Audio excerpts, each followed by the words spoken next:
বলেন যে আমি আসলে কিছু কিছু ক্ষেত্রে কিছু ইস্যু নিয়ে কাজ করি, এজেন্ডা ভিত্তিক কাজ করি এবং সেই কাজগুলো মানুষের ভিউ পাওয়ার জন্য, অ্যাটেনশন পাওয়ার জন্য করি। জাতীয় দলে সোহানকে ঢোকার পর বা সোহানকে ঢোকানোর প্রচেষ্টার পর প্রথম 2 ম্যাচে ভালো করার পর থার্ডটায় যখন খারাপ করলেন, তিনি খারাপ করলেন, বাংলাদেশের সবাই খারাপ করেছিল, সোহানও ভালো করতে পারেন নাই, ফিনিশ করতে পারেন নাই। তারপরে আপনারা যেভাবে আমাকে মুন্ডুপাত করেছিলেন সেটা আসলে আকাঙ্ক্ষিত ছিল না।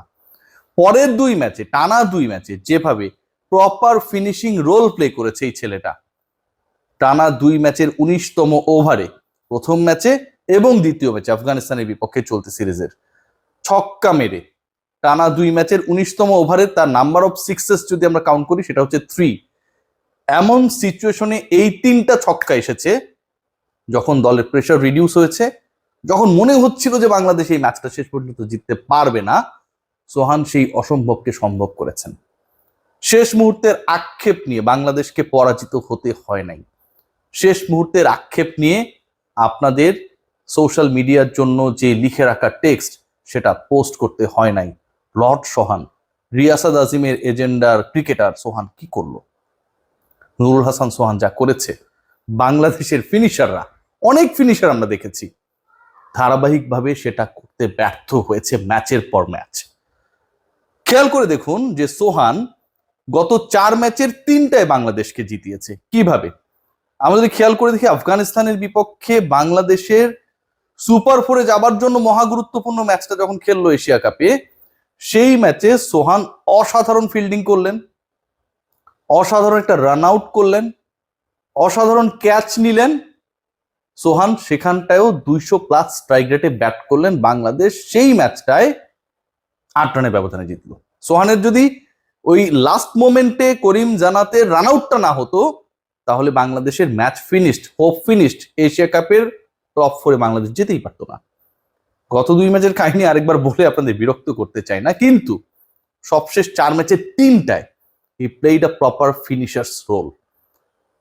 আমি বলছিলাম যে অন্য কোনো ফিনিশার সেই রোলটা প্লে করতে পারে নাই, জাকের আলী অনেকরা পারে নাই, অনেক ক্ষেত্রে শামীম হোসেন পাটোয়ারিরাও পারে নাই। তারা কি করেছে? তারা বিভিন্ন সময় জুটি করেছে, বাংলাদেশের দ্রুত উইকেট পড়ে যাবার পরে সেই পার্টনারশিপ বাংলাদেশকে একটা সম্মানজনক চ্যালেঞ্জিং স্কোর দিয়েছে। এই টাইপের ঘটনা বহু ঘটেছে, কিন্তু ক্রাঞ্চ মোমেন্টে, শেষ মোমেন্টে, উইকেট নেই, আপনি ক্রিজে রয়েছেন, সেই মোমেন্টে প্রতিপক্ষের বোলিং এর এগেনস্টে চড়াও হয়ে ডমিনেটিং ক্রিকেট খেলে অপরাজিত থেকে ফিনিশ করে আসার রোলটা সোহান করে দেখিয়েছে তার এই কামব্যাকের ছোট্ট কয়েকটা ইনিংসের মধ্যেই। সেই সোহান জাতীয় দলের 11 থেকে বাদ পড়বেন। আপনি লিখে রাখেন কেন বাদ পড়বেন। ওই যে বললাম, ড্রেসিং রুমের বাজে কদর্য পলিটিক্সের কারণে। ডক্টর ইউনূস এই মুহূর্তে বাংলাদেশের অন্তর্বর্তীকালীন সরকারের প্রধানের দায়িত্বে রয়েছেন। তার থেকেও বড় পলিটিশিয়ান, তার থেকেও বেশি পাওয়ারফুল মানুষজন বাংলাদেশ ক্রিকেট বোর্ডের পরিচালিত দলের ড্রেসিং রুমে অবস্থান করে।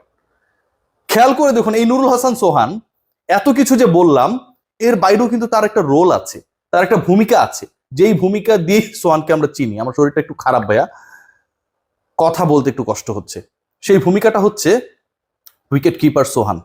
বাংলাদেশের 1 নম্বর উইকেট কিপার যদি আপনি বিবেচনা করেন, সেই মানুষটা হচ্ছে নুরুল হাসান সোহান। সাবেক ক্রিকেটাররা রুবেল হোসেন, শাহাদাত হোসেন থেকে শুরু করে নাসির হোসেন, সবাই বিরক্ত যে সোহান কেন উইকেটের পেছনে দাঁড়ায় না। এর কারণটা হচ্ছে ওই ড্রেসিং রুমের কদর্য পলিটিক্স। দাঁড়াতে দেয়া হবে না। কুমিল্লা ভিক্টোরিয়ান্সকে কেন্দ্র করে যেই পলিটিক্স জাতীয় দলে আবির্ভূত হয়, সেই কোরামের বাইরে কেউ উইকেটের পেছনে দাঁড়াতে পারবে না। সে ওয়ার্ল্ডের বেস্ট হোক আর বাংলাদেশের বেস্ট হোক, সোহানের ক্ষেত্রেও একইভাবে এটা অ্যাপ্লিকেবল ভাইজান।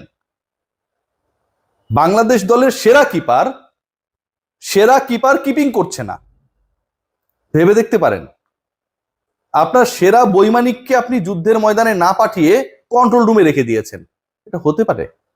এটাই হচ্ছে, এই জিনিসটাই হচ্ছে। এবং সোহান কিভাবে বাদ পড়বেন? যখন লিটন কুমার দাস ইনজুরি থেকে ব্যাক করবেন, ডেফিনেটলি এটা আমাদের সবার জন্য অনেক দারুণ নিউজ।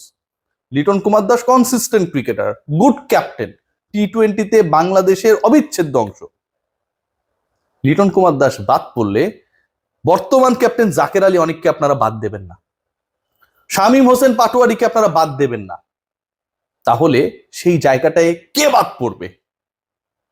সেই জায়গাটায় নুরুল হাসান সোহান যিনি আপনাকে ফিনিশিং রোলে তার ভূমিকা দিয়ে জেতান, ফিল্ডিং এ থাকলে ওই জায়গায় প্রতিপক্ষ ব্যাটাররা সিঙ্গেলস নিতেও ভয় পান, যিনি আপনার দলের বেস্ট কিপার হবার পরও কিপিং এর সুযোগটা পান না। কারণ টপ থেকে আপনি কাউকে ফেলতে পারবেন না। 2 ওপেনার সাথে সাইফ হাসান থাকবেনি, লিটন কুমার দাস থাকবেনি, অপশন থাকে আর মাত্র 2টা, কারণ 6 জনের বেশি ব্যাটসম্যান নেওয়ার আমার সুযোগ নেই, শামীম পাটোয়ারি এবং জাকের আলী অনেক। এই যে ঘটনা প্রবাহ বাংলাদেশের ক্রিকেটে ঘটে, আমরা যে ফিনিশার্সের অভাবের কথা বলি, কেউ ফিনিশিং রোলটা প্রপারলি প্লে করতে পারে না সেই কথা বলি, গেম সেন্স নেই, শেষ করে আসতে পারে না সেই কথা বলি, নুরুল হাসান সোহানের ক্ষেত্রে পাবার পরেও তাকে আমরা ছেড়ে ফেলবো ঝাড়ু দিয়ে। জাতীয় দলে কি হয় কি চলে খেয়াল করে দেখুন না, গেম সেন্স গেম অ্যাওয়ারনেস কোন জায়গায় রয়েছে, অথচ এখানটা একজন সিনিয়র অ্যাসিস্ট্যান্ট কোচ রয়েছেন। তার যে রোল, তার যে ভূমিকা, তার যে দাপট, সেই দাপটে জাতীয় দলের ক্রিকেটাররা অসহায়। নুরুল হাসান সোহান জাস্ট একটা এক্সাম্পল দিলাম। এর বাইরে যদি আপনি দেখেন যে বাংলাদেশ দলে রাশিদ খান যেভাবে উইকেট নেন, একই স্টাইলেই তিনি উইকেট নেন। লেগ স্পিন করতে করতে একটা গুগলি মেরে দেন, রং ওয়ান মারেন, বাংলাদেশের ব্যাটাররা সেই উইকেটটা দিয়ে আসে। এখন পর্যন্ত বাংলাদেশের এগেনস্টে রাশিদের সাফল্যের হার যদি দেখি, ওয়ে অফ ডুইং যদি আমরা দেখি, সেটা নিয়ে কতটুকু কাজ করা হয় না রে ভাই। রাশিদ তার স্পেলের লাস্ট বলে যে উইকেটটা নিলেন, তার 4টা ওভার কিভাবে খেলতে হবে সেই অ্যাওয়ারনেসটা আমরা ক্রিয়েট করতে পারিনি এখন পর্যন্ত। যেভাবে বাংলাদেশের ব্যাটাররা দলটাকে জয়ের বন্দরে নিয়ে যাওয়ার পথে উইকেট থ্রো করে আসেন, শামীম হোসেন পাটোয়ারি কালকে যে বাজে শটটা খেলেছেন, রিভার্স করতে গেলেন, অনেক ভালো খেলেছেন, 150 স্ট্রাইক রেট, বাংলাদেশের ব্যাটারদের মধ্যে হাইয়েস্ট স্ট্রাইক রেটে ব্যাট করেছেন লাস্ট ম্যাচে। কিন্তু যেই শটটা খেলেছেন, that was a crime to me. আপনি এটা করতে পারেন না। আপনি দৌড়ে অনেক দূর এগিয়ে গেলেন, আপনার পেছনে সবাই, সেখানটায় গিয়ে কি আপনি রিল্যাক্স করতে পারেন? Unless or until you are touching the winning ban, আপনি সেটা টাচ না করার পর্যন্ত